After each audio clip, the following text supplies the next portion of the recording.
अस्सलामुअलैकुम रहमतुल्लाहि वबरकातुहू। मेरा नाम मोहम्मद वकास है और आप देख रहे हैं मरकज़ी पाकिस्तान न्यूज़।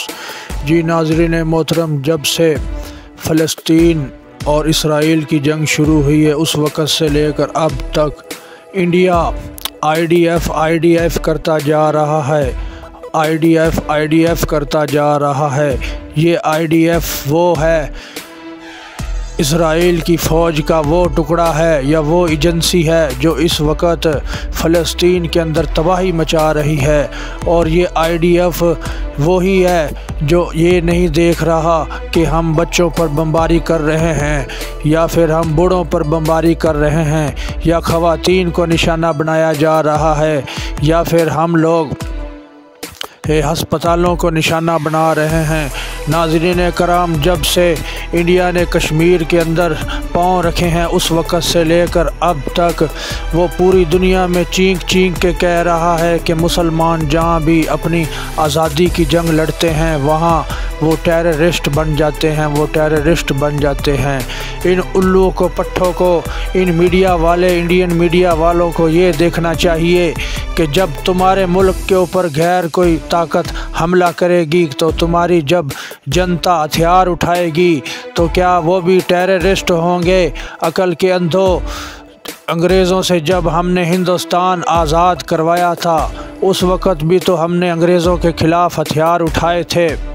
नाज़रीन कराम, अमेरिका ने एयर स्ट्राइकें मुख्तलिफ़ करके सीरिया के अंदर और लबनान के अंदर और इराक़ के अंदर अपना बदला पूरा कर लिया है। ये वही बदला है जो थोड़े दिन पहले जॉर्डन के अंदर अमरीकी एयर बेस के ऊपर हमला हुआ था जिसमें 5 अमरीकी फ़ौजी मारे जाने की इतलात मौजूद थी और उसके बाद 30 से 40 फ़ौजी ज़ख्मी हुए थे शदीद तरीन, जिसके बाद अमेरिका ने ऐलान किया था कि हम किसी वक्त भी और कहीं भी निशाना लगा सकते हैं। नाज़रीन मोहतरम, माहिरीन का कहना ये है कि अब अमेरिका डायरेक्ट हमले करने शुरू कर चुका है। अब वो हमले बढ़ाता चला जाएगा और वो यमन की तरफ भी आएगा और यमन के बाद वो फिर इराक़ पर भी कोई अटैक कर सकता है ताकि ये जंग मशरिक़ वस्ता में फैल जाए। नाज़रीन मोहतरम, उसके मुख्तलिफ़ बड़े बड़े बैड़ी बेड़े मशरिक़ वस्ता के अंदर मौजूद हैं और कतर के अंदर उसके 250 के करीब बमबार तैयारे मौजूद हैं और उसके मुख्तलिफ़ जंगी बैरी बेड़े जो रेड सी के अंदर भी मौजूद हैं, इसराइल के साहिलों के ऊपर भी मौजूद हैं और कतर के साहिलों के ऊपर भी मौजूद हैं। ये जंगी बैरी बेड़े उसने मुसलमानों के ममालिक के ऊपर तबाही फैलाने के लिए लगाए हैं और तबाही फैलाने के लिए यहाँ मौजूद हैं। जो कोई ना कोई बहाना करते हैं, थोड़ी सी भी कोई मुसलमान आवाज़ उठाने की कोशिश करता है तो उस पर अमेरिका अंधी बमबारी करता है। वो ये नहीं देखता कि मस्जिदों पे हमले हो रहे हैं या फिर निहत्ते मुसलमानों पे हमले हो रहे हैं।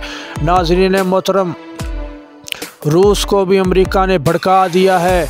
रूस शायद ही जब से दुनिया बनी है उस वक़्त से लेकर आज तक रूस इतना गज़बनाक नहीं हुआ जितना इस वक्त रूस गज़बनाक है, जिसके रिएक्शन में अमेरिका ने भी अपने एटमी बॉम्बर तैयार कर लिए हैं और रूस भी अपनी पूरी तैयारियां मुकम्मल कर चुका है। वो किसी वक्त भी नेटो के साथ दो हाथ करने के लिए रूस तैयार है।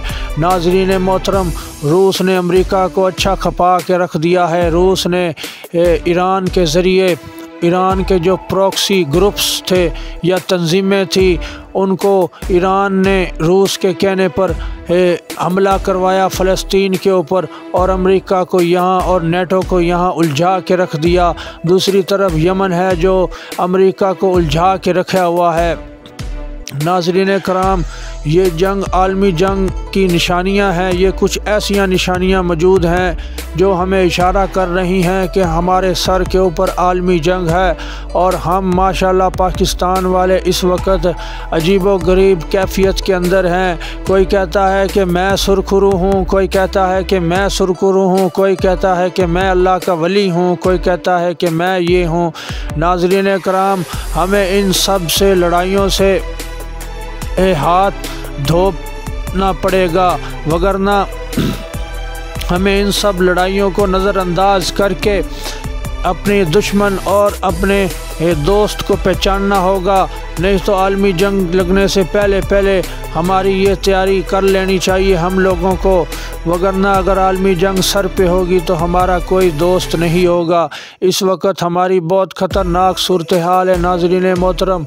ना हम चाइना के खेमे के अंदर हैं, ना अमेरिका के खेमे के अंदर हैं और ना रूस के खेमे के अंदर हैं, और पूरी दुनिया इस वक्त आलमी जंग की तैयारी मुकम्मल कर चुकी है। और हम हैं कि हम लोग पाकिस्तान के अंदर है मुख्तलिफ रजीम चेंज करके और अमेरिका और इसराइल के लिए यहाँ जो काम कर रहे हैं वो हर शोबे के अंदर अमेरिका और इसराइल और गैर मुल्की ताकतों के लोग हर शोबे के अंदर बैठे हुए हैं जो इस वक्त पाकिस्तान को कंट्रोल कर चुके हैं। नाज़रीन मोहतरम, उनका ये नहीं है, उनको कोई परवाह नहीं कि निचले तबके को आटा मिल रहा है, चीनी मिल रही है।